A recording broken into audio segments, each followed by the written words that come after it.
So, yeah, I think just start off by telling us your name, your business name, and what you do on a regular basis. So my name is Nan Rothwell, and I make functional salt glazed pottery, and I've been doing it for 50 years, which is pretty amazing. That And is. I'm not old, but I have. Well, most people can't say they've done anything for 50 years, so I think that's pretty neat. Sure. So, yeah, tell us more about what you do and kind of about your work specifically. Well, I make functional pots. I make pots for people to eat out of and drink out of, and I make a lot of lamps. I really like making lamps a lot, and kitchen pots, things for people to use. And I try to price them in a way that people will buy them and actually use them instead of just putting them on a shelf. And I've been doing that my whole adult life. You mentioned salt glaze. So for those of us who aren't really familiar with pottery, what does that mean? Does it use salts? Is that what that means? I use salt, but I don't do salt glaze anymore. I did for a number of years, but you have to live out in the country to do salt glaze. So since we moved to Charlottesville 4 years ago, I have now just a regular glaze kiln. Okay. But salt glaze is, just for your information, salt glaze is when you don't glaze the pots before you put them in the kiln, and then you take the kiln up to temperature and put in salt, which volatilizes, travels around the kiln as a vapor and Oh. glaze. Oh. So I just happen to have a salt glaze pot right next to it. So you can maybe see on here, it's got kind of an orange peely texture. That's Yes. yeah. But I don't have any salt glaze pots. Not, no. That was what I did for many years, but that's not what I do now.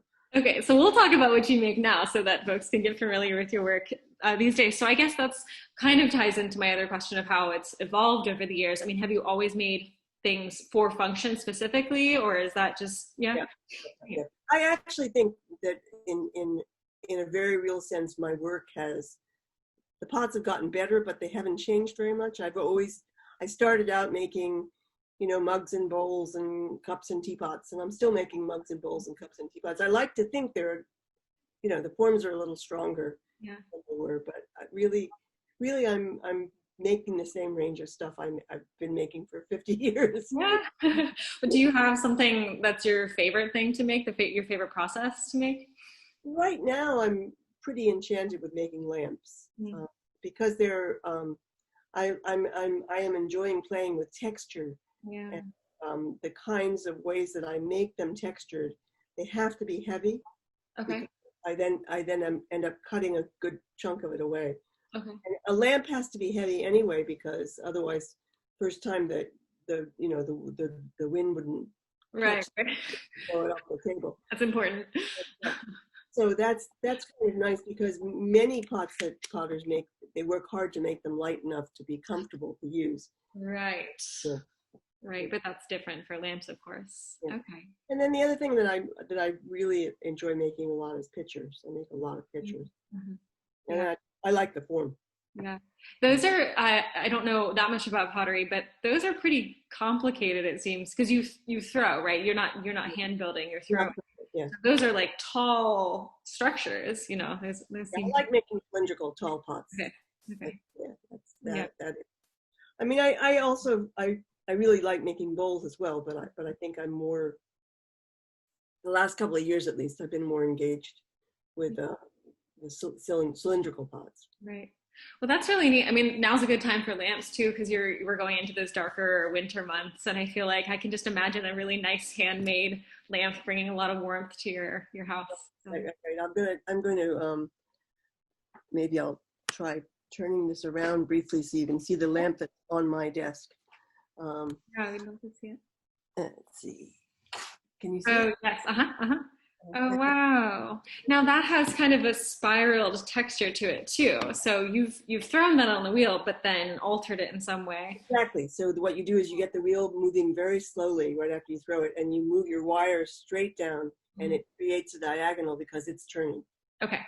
Neat. So use the wheel to your advantage to get those textures. And you have quite a few demos and videos and things up on your website. So we will make sure that's running across the bottom so folks can go there and see all of that. I do a lot of teaching. I'm not during the pandemic, but traditionally, I've spent about half my time making pots and half my time teaching clay, um, and I like I enjoy that and I miss it. I'm sure. Yeah, I can't imagine teaching pottery over Zoom. I mean, I'm sure there are some things that can be relayed, but it's very tactile. Right, right. Well, I actually have an online course Okay. that some folks in Mississippi have an online art school, and I went down and we recorded a course, and it's nice because it's you can get an awful lot by just watching potters on YouTube, Right. but this course is nice because I actually interact with the students. It's a pre-recorded lessons. Hmm. There's a Facebook group and people can send questions, and if there are enough people taking it at one time, they can interact with each other, Right. and I can answer their questions and I can supplement. It's interesting because in advance of doing it, I didn't expect this, but I actually feel like I've gotten to be pretty good friends with some of the people in that course, Yeah. even though we've never met. Right. Isn't that funny? It's Yeah. we're kind of forced into this space. It's amazing what actually happens. So And that's 2 or 3 years ago, so didn't happen during the pandemic, but it's perfect for the pandemic. right. Yeah. Now, is that a paid course online that folks can go and It is a paid course online, and the best way to get to it is linking through my website. okay, good. Yeah. Well, that would be a neat gift too, gifting someone a pottery class. I mean, Yeah. that would be pretty nice. So. Yeah, that's pretty Yeah. neat. Neat. Let's see. So, where can people find your work? I know that you have it online and you have it for sale. Do you sell locally as well? I do. I have pots at Seville Arts, Okay. which is on the downtown mall. It's a little cooperative shop that has the mosaic couch out in front of it. Yeah. Yeah. And I have pots at the Crozet Artisans Depot, Mhm. which is in the old train station in Crozet. Yeah. Like train station, library, no. Right, right. Yeah, and this is all Charlottesville, Virginia, to clarify, because we have folks from all over the country at this event. Right. So, yeah. And I do, traditionally, I have sold quite a few of my pots through teaching because I go to places and take pots with me and teach a workshop and, sell pots. But, and also for many years, I owned a gallery. Right. But at the moment, most of my selling is online. Okay, it's a cool point too. I feel like when folks take your classes, I'm sure they realize just how much work goes into each piece. Pottery students make the best customers, absolutely. Yeah. I've had that too. I've taught block printing before, and people go, "Oh, okay, this is Well, yeah, what went into it? Yeah, right. You can't quite appreciate it sometimes unless you've actually tried your hand on it. I've tried throwing once with Becky Garrity. It was very difficult. it's a sharp initial learning curve. Yeah. But once you get it, it's not hard. I think a lot, especially for artists like potters and printmakers and things like that, the process can be very automatic after a while, after you've been doing it for a long time. Do you find that in your work that you get into a flow or a rhythm? Yes, and actually that's, I think, when you make your best work. Not when you're on automatic as in not thinking about it, but when you're on automatic as in not being so conscious of the of each technique, but that flow that you're describing. And that's why even after 50 years I still love it so much. I mean, some people get that with gardening or with yoga, with meditation or something, but for me, when I'm in the flow of throwing pots, it's just wonderful, and I really do get into a different mental space. Mm-hmm. Yeah. That's during this whole lockdown pandemic thing. I've been making tons of pots, and I know it's not because I need any more. I don't need any more. It's because it's kind of my meditation. Right. It's my way of, it's my anti-anxiety drug. Absolutely. And I think for someone as experienced as you are with the art and craft of it, like you said, you're not thinking, but you have that knowledge to let you get into the process without having to second guess everything that you're doing. So that's the key to it, maybe. Yeah, and I think I make my best pots when I'm making multiples of the same thing. They get better and better. They're similar to each other, but they're not identical. I don't work in repetition. I was trained to do repetition, where each one looked exactly like each one. Right. I don't do that. I just kind of play with the form a little bit and vary it. And then if people want a set, then I put them all out on the table and find the 6 that look the most alike. Right. And I think generally if someone's buying handmade, they understand that it's virtually impossible to replicate perfectly. And you wouldn't want that, or else you'd be buying it elsewhere. Exactly. That's really neat. So, and that kind of leads into my question. So you used to make things that were all the same, and now you kind of go maybe more with your gut or what people are purchasing or whatever. What do you know if there's any kind of inspiration or trigger for your work that maybe you encounter throughout your day, or that just from experiences? Like what sorts of things, what makes you decide what to make, and what does that look like? Basically? Well, the truth is I'm a production potter, so I make what I'm low on. I mean, if I don't have any mugs left, I make mugs. I mean, it is. I do get inspired by other people's pots and sometimes by architectural forms and by, but it's not that I don't seek inspiration outside, in the outside world, because I do all the time. Mm-hmm. But what I choose to make at any given time is what I'm low on. Yeah. And I'm sure yeah, I mean, I've got a family of things that I make, and I look around and I go, okay, well, sold all those. Yeah. I mean, that's not a very inspired answer, but it's the honest one. No, I think that works. And I think, there's a certain process to that too. I mean, you're putting work out here, you're putting work out there, and it kind of finds its way to whoever's purchasing it, and that makes sense. Right. So that's really neat. Yeah, well, thank you. And so, what I like to know about artists and their work is kind of what a typical day might look in the process. I mean, I know with pottery, there's kind of large stretches of time. Yeah, there's a long cycle. I mean, with some people, they start a product at the beginning of the day and they finish it at the end of the day, or in 2 days or 3 days or whatever. Right. But with pottery, it's a multi-part process with a lot of drying time between. So I think maybe rather than talk about a day, I would talk about a pot. Mm.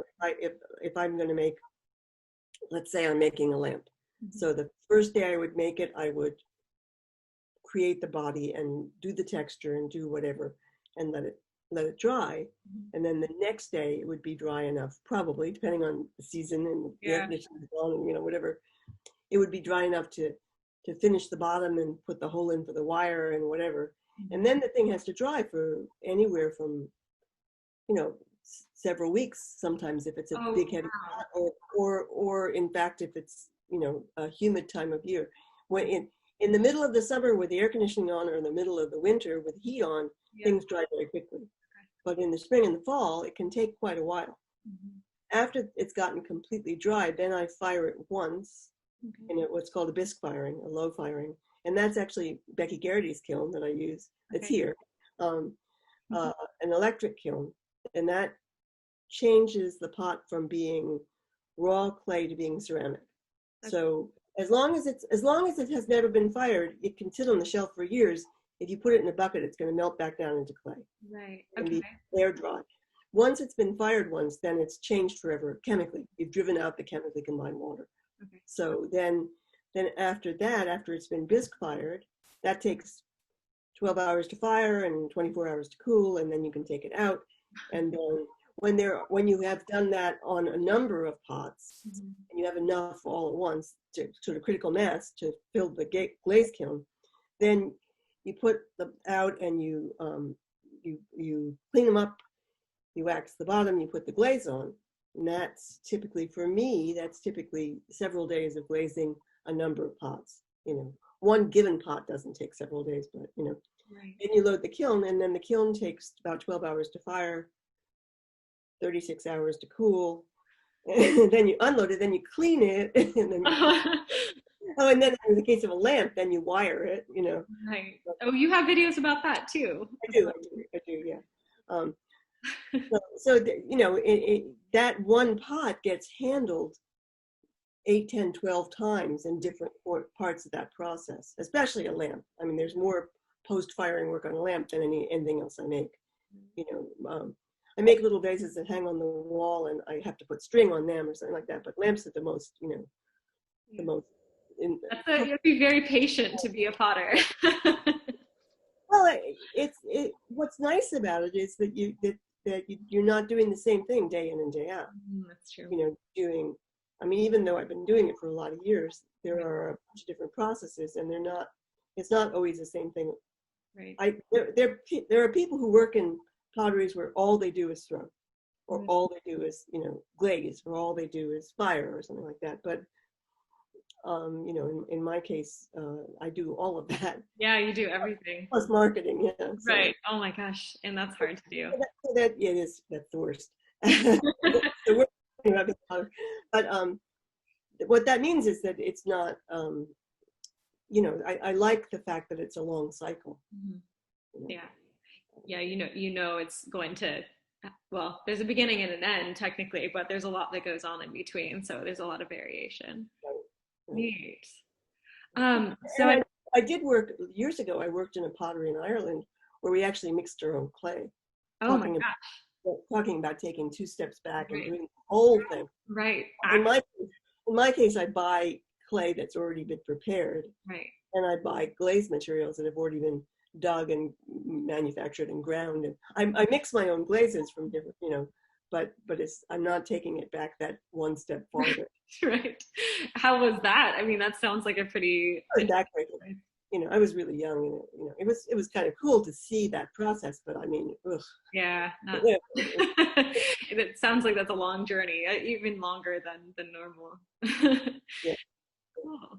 Yeah, there's a great exhibit at Washington and Lee. A friend of mine is a curator there of the ceramics, and he showed an exhibit of how many people touched from the moment the shovel hits the ground to where it gets packed to you know, to sail on the ship to England. How many people touched a piece of pottery? Oh wow! And it was. I don't remember the number. I'm not good at numbers, but it was, you know, it was scores of people. Right. You know, one person with digging the clay, and one person with processing the clay, and one person this and that and the other. And studio potter does, you know, not the clay digging part, but they do most of that, most of the thing that in this Chinese export, you know, essentially factory, even though it was old, but it, you know, right. Yeah. Oh my gosh. We get to do all of it, which I think keeps the job more interesting. Yes. Yeah, I think so too. I think that is probably the key to it, isn't it? Just having your hand in all aspects of it, and there's a lot of control, but also not. I mean, with the firing and things. Much control sometimes as you wish. Right. I'm sure that can be a little bit nerve-wracking. Well, it is. Although, you know, I mean, it's nerve-wracking when you're a new potter. When you're an old potter, it's like you just know some proportion of them are going to come out awful. Right. My husband has a phrase that he uses. He's not a potter; he's a cabinet maker. But he says, "Well, sometimes you get the bear, and sometimes the bear gets you." Yeah, that's right. It's good to expect that, I guess. That is really neat. I one time in my life fired an entire kiln full of pots, loaded them onto a cart, and the cart fell off the ramp, and they all broke. So it's like, yeah, I mean, it was heartbreaking. It was amazingly bad timing. It was right before a big show. Oh. And so I just figure anything that happens, you know, it's all good. You've experienced it. You lived through it. It was, you know. You know, I did. I lived through it. It was okay. Right. Oh so, my gosh. Having a pot come out badly versus dropping an entire cart full of small potatoes.